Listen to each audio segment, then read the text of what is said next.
नमस्कार मित्रांनो, आजचं जेवण आहे आमचं काय रे मटकी. बघ रे त्या पापड्या किती मस्त दिसून आल्या. 15 रुपयाच्या पापड्या. 15 रुपयाच्या पापड्यावरून काल आमच्या मम्मीचा आणि मनीषाचा झाला होता कल्ला थोडासा. काय झालं होतं काही काय सांगू राहिलं. छोटासा कल्ला. एक आणलं ते एक आणलं मला तरी काहीच नको. पण एवढं चांगलं ताट आज दिसतंय पापडामुळे. हे लोणचं दे ना ते. तुम्हाला एवढं नको का मग?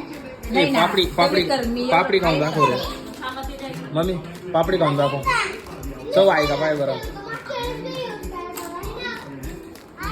आहे का चव? आहे भो चव आहे. आधी कुठं तुला